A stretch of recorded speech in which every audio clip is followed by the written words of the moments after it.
Anak mendeteksi COVID-19 melalui hembusan nafas Genose C19 yang diciptakan oleh tim peneliti Universitas Gadjah Mada mendapatkan izin edar dari Kementerian Kesehatan. Dan jika menggunakan Genose C19, biaya pengambilan sampel hanya berkisar Rp13.000 hingga Rp14.000 per orang dan hanya dalam waktu kurang dari 3 menit hasil sudah bisa diketahui. Untuk mengetahui lebih lanjut, kita akan membincangkannya bersama dengan Ketua Tim Peneliti Genose C19, Profesor Kuatriana. Selamat siang, Prof. Selamat siang, Mas Fadli. Sehat? Iya, sehat Prof. Kami konfirmasi, terkait dengan izin edar Genose ini, apakah artinya sudah bisa siap produksi massal atau masih harus ada kajian lebih lanjut? Ya, alhamdulillah dengan izin edar yang sudah kami dapatkan ini, sebenarnya kami sudah diperbolehkan untuk produksi massal. Secara legal kami sudah diperbolehkan juga mengedarkan. Sehingga kami sudah mulai bergerak dan para stakeholder juga sudah mulai merapat. Kami sebutkan adalah di area-area yang terkait dengan bidang transportasi. Ini kami barusan selesai meeting tadi untuk bidang transportasi, kemudian juga untuk bidang-bidang di bidang bisnis yang lain juga, yang tempat-tempat keramaian, dan kemudian juga di rumah sakit kemarin lusa kami juga meeting untuk mendiskusikan mengenai pengadaan. Oke, Prof, kemudian untuk targetnya ini akan diproduksi berapa unit dalam jangka pendek ini? Dalam jangka pendek ini kami akan berusaha sampai 10.000 unit sebetulnya. Mudah-mudahan nanti, dan ini pasarnya kelihatannya sudah mendekati ke situ ya, karena dari 3 hari setelah pengumuman izin edar ini memang cepat sekali ini ya informasinya, dan kami sampai harus mempunyai tim khusus untuk menangani ini karena kami semua nanti juga sangat kerepotan saat ini. Iya. Oke, Prof. Berarti untuk satu mesin dipastikan bisa melakukan tes untuk berapa orang atau bisa mengumpulkan berapa sampel berarti?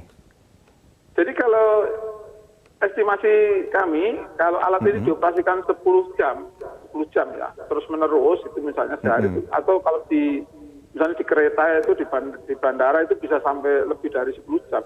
Ambil 10 jam aja lah. Maka 10 jam itu kita bisa menyelesaikan sekitar ya hampir 300 kali pengujian. 300 orang per alat gitu ya, per alat. Artinya kalau di bandara nanti ada 10 alat gitu, atau 10 alat terlalu kecil ya kalau di bandara ya, maka itu bisa 3.000, dan tinggal dikalikan saja.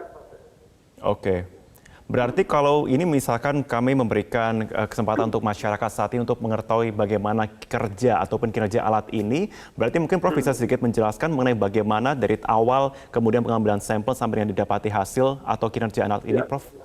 Ya, jadi mungkin ada di tayangan sebelumnya tadi ya, saya kira ya. Jadi kita hanya orang yang kita mengembuskan nafas, itu nafas ketiga, kemudian ditampung, bisa diantrikan itu kalau tempat keramaian, nanti tinggal menunggu hasilnya.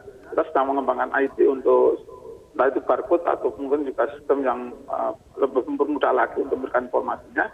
Kemudian diantrikan. Nah kalau sudah diantrikan itu, kemudian masing-masing nanti colokkan ke mesin Ginos, itu kita kira-kira hanya butuh waktu sekitar 80 detik sebetulnya, kita langsung dapat hasilnya. Hasilnya nanti langsung kita kirim ke WA maupun ke sistem yang sedang, kalau sistem yang sederhana ini sebenarnya belum sampai ke WA ya, tapi maksudnya ke WA masih manual, tapi dalam perkembangannya ini dalam 1 bulan ke depan kami sudah akan menyelesaikan sistem IT yang lebih baik dan lebih mudah. Oke, kalau ada masyarakat yang bertanya mengenai efektivitas rate-nya, ada berapa kira-kira Prof, kalau bisa diestimasikan? Maksudnya akurasi gitu ya? Akurasinya? Ya, kalau akurasinya pada tahap ini kita berada di sekitar rentang 93-95%. Ya. Jadi kalau di rata-rata 94% gitu ya. Jadi menurut saya itu sangat cukup untuk screening cepat saat ini, karena setelah kita running alat ini kira-kira 1 bulan, nanti kami akan mengkolek data-data yang sedang diperoleh oleh setidaknya 100 alat ini nanti di lapangan. Data itu kami ambil kembali, kemudian kita trainingkan ulang, Dan itulah nanti kita bisa meningkatkan akurasi, sensitivitas, dan juga spesifitas, dan lain-lain. Saya kira nanti permasalahannya itu kan ini AI itu harus dilatih, semakin banyak data yang valid, maka kita akan mendapatkan kecerdasannya semakin baik. Itu secara prinsip begitu. Oke, Prof, kemudian terkait dengan alat ini, saya tadi melihat juga untuk yang diperlukan alatnya akan ada juga seperti tabung plastik begitu ya. Kemudian langkah ataupun saran dari Prof ataupun juga tim untuk bisa menghindari adanya penumpukan sampah medis dari setelah pengambilan sampel ini akan seperti apa, Prof? Ya, ini pertanyaan yang baik juga karena limbah medis ini memang menjadi concern kita juga. Jadi sebenarnya limbah medis itu limbah burnable. Jadi kita sudah membuat SOP atau standar penanganan limbah medis khususnya bagi pengguna. Maksudnya pengguna itu pemilik alat atau otoritas yang mengoperasikan alat itu, misalnya di stasiun kereta dan sebagainya atau di rumah sakit. Kalau rumah sakit sudah standar ya, karena itu menggunakan burnable atau bahan yang burnable, atau nanti harus dikelola salah satunya dengan di insinerator atau dibakar. Ya, itu sudah standar Mas kalau itu. Oke. Baik, Prof, kemudian kalau kita bicara soal prioritas, apakah akan ada prioritas penggunaan dari mesin ini? Kalau dikatakan kan untuk awal ada 100 unit ya, kemudian akan diperluas lagi semakin banyak. Apakah akan dikasih prioritasnya untuk tempat-tempat fasilitas umum atau akan kemana ini, Prof? Ya, betul. Dengan jumlah yang masih terbatas ini dan cita-cita kita untuk mendeteksi sebanyak mungkin, maka tidak mungkin dalam keadaan terbatas ini kita melepas alat ke pribadi. Karena kalau ke pribadi nanti sehari paling dipakai sekali gitu ya. Tapi kalau ini nanti ditempatkan di tempat-tempat umum, stasiun, di bandara, di tempat-tempat pusat-pusat bisnis yang itu nanti kita juga atur penempatannya dan sebagainya, maka nanti alatnya akan lebih efektif. Dan kami sudah membuat semacam kesepakatan kepada pihak yang mendanai kami, yang dari BIN maupun BRIN.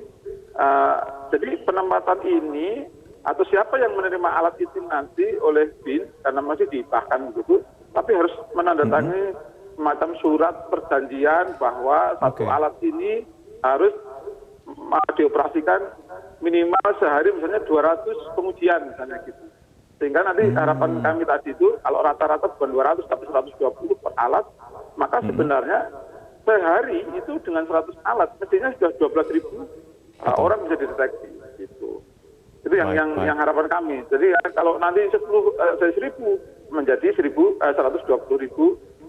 pengujian sehari, dan itu kan jauh lebih banyak daripada pengujian yang ada sekarang. Betul. Semoga memang ini bisa dengan mulai diproduksinya dan semakin masif juga bisa semakin mempercepat juga deteksi dini untuk COVID-19. Terima kasih sudah bergabung bersama kami, Ketua Tim Peneliti Genos C19 Kuatriana. Terima kasih, Prof. Ya, terima kasih.